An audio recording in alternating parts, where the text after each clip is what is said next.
நேயர்களுக்கு வணக்கம். எல்லாம் இறைவன் செயல், அவனன்றி ஓரளவும் அசையான். 8ஆம் அதிபதி 8ஆம் இடத்துக்குரிய கிரகம் 8ஆம் அதிபதி, அது அஷ்டமாதிபதி. 8ஆம் இடம் என்று சொன்னாலே கடினமான உழைப்பு, தருதல், சிறைவாசம், விபத்து, அவமானம், இப்படி எண்ணற்ற கெடுபலன்கள் தான் அடைஞ்சிருக்கும். சரி, எல்லாமே கெடுபலன்கள் தான் இருக்கா, நல்ல பலன்கள் இல்லையா சொன்னா, நல்ல பலன்கள் புதைய யாருக்கும் இப்ப கிடைக்கிறது இல்லை. அது அந்த காலத்துல சொல்லி வச்சிருக்காங்க. திடீர் அதிர்ஷ்டம், இந்த 6க்கு 8 கிரகம் 6ல் இருப்பது அல்லது 12ல் இருப்பது, ஒரு மறைவு ஸ்தானாதிபதி இன்னொரு மறைவு ஸ்தானத்தில் அமர்கின்ற பொழுது அது விபரீத ராஜயோகம் சொல்லும் இல்லையா? அப்ப கூட வீடு கொடுத்தவன் வலு, சாரம் கொடுத்தவன் வலு பரமா இருக்கும். அப்பதான் கரெக்டா வரும் இல்லையா? 8ஆம் இடம் என்பது மறைவு ஸ்தானம். காலத்தத்துவ புருஷத்தின்படி மேஷம் ஃபர்ஸ்ட், இந்த விருச்சகம் 8ஆம் இடம். அந்த 8ஆம் இடத்தும் மறைவு ஸ்தானம் இல்லையா? மறைவு ஸ்தானம் என்ற போது பூமிக்கு அடியில் கிடைக்கின்ற பெட்ரோல், நிலக்கரி, அதுக்கப்புறம் கல் குவாரைகள், இதெல்லாம் 8ஆம் இடத்தை சேரும். 8ஆம் இடத்தினால் அதிர்ஷ்டங்கள் வருது ஒரு பெரிய விசேஷம். அந்நிய தூரத்து பிரவேசம் சொல்லுவோம். அந்நிய தூரத்து பிரவேசம் சொன்னா அம்மா அப்பாவை விட்டுட்டு, உடன் பிறந்தவர்களை விட்டுட்டு வெளிநாட்டில் போய் வாழ்வோம். 8ஆம் இடம் சுபத்துவமாக வெளிநாட்டில் போய் வாழ்வோம்.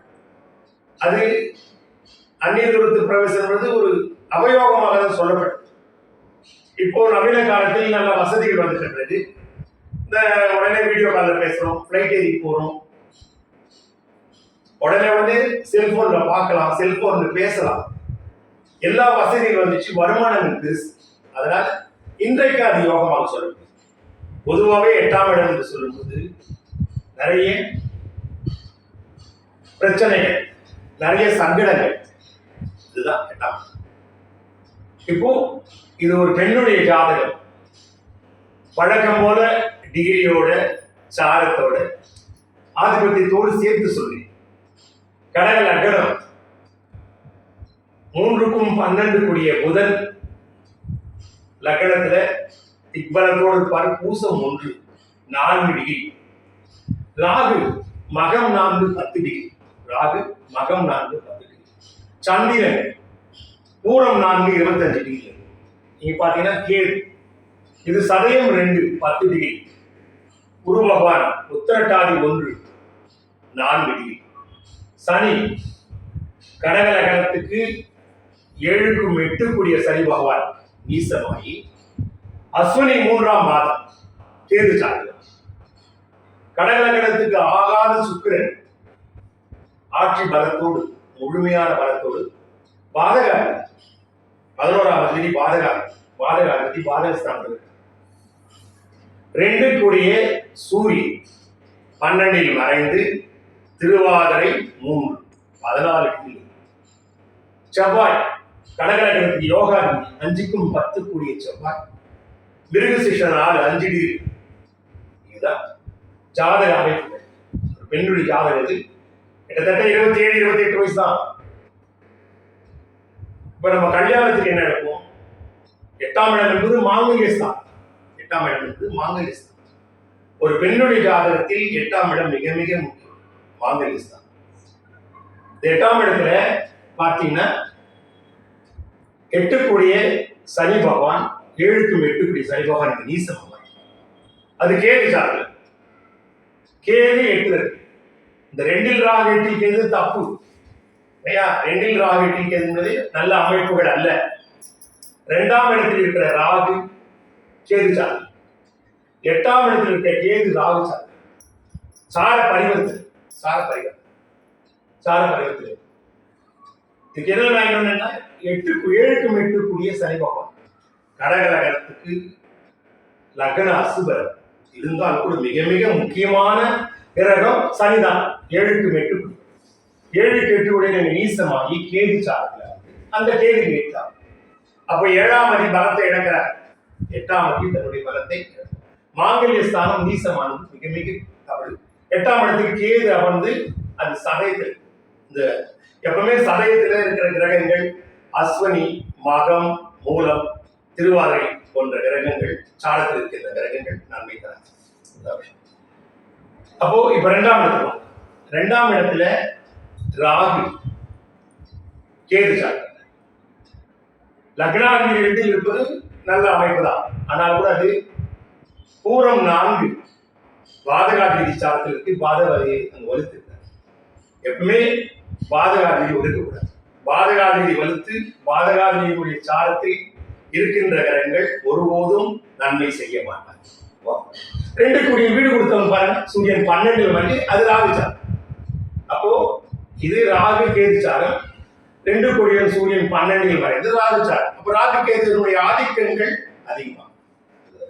2ஆம் இடமும் தன்னுடைய பலத்தை இழக்கும். 11ஆம் அதிபதி சொல்ல வேண்டியது. லக்னத்துக்கு சுக்கிரன், 11ஆம் அதிபதி பாதகாதிபதி. இந்த பாதகாதிபதி தன்னுடைய பலத்தை வலுப்பெறுகின்ற பொழுது கடுமையான கெடுபலங்களை தான் செய்யும். இப்போ பாருங்க, 8ஆம் இடம் சனி இங்க நீசமா சார். பாக்கியாதிபதி பலமா இருக்கிறார் சார். பாக்கியாதிபதி குரு ஆட்சி பெற்று பலமா இருக்கிறார் இல்லையா அப்படின்னு கேட்டா, பாக்கியாதிபதி குரு ஆட்சி பெற்று சொந்த வீட்டில் இருந்தால் கூட அது நீசம் பெற்ற சனியினுடைய சாரத்தில், நீசம் பெற்ற சனியினுடைய சாரத்தில், சனியினுடைய சாரத்தில் இருந்தா எப்பவுமே ஒரு கிரகம் நீசம் பெற்ற சாரத்தில் இருந்தாங்க. இன்னும் நுணுக்கமா சொல்ல போனா, குரு பகவான் இங்க கேது, இங்க சனி, முன்னாடி சனி பகவான், பின்னாடி கேது பகவான். 2 பாவ கிரகங்களுக்கு மத்தியில், இந்த பாவ கத்தாரி யோகம் சொல்லுவோம். 2 பாவ கிரகங்களுக்கு மத்தியில் இருக்கின்ற கிரகம் செயல்படும்.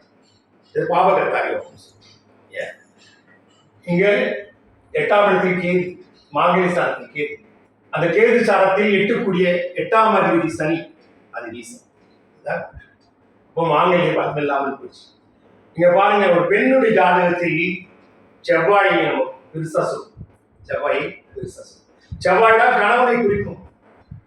8ஆம் இடம் மாங்கல்யம். இந்த காலபுருஷ தத்துவத்தை போய் பாருங்க. 8ஆம் இடம் விருச்சகம், இது செவ்வாய், 8 செவ்வாய். காலபுருஷ தத்துவத்துக்கு 8 விருச்சகம். அதனாலதான் செவ்வாய் ஒரு பெண்ணுடைய ஜாதகத்தில் கணவனை குறிக்கும் சொல்லும்.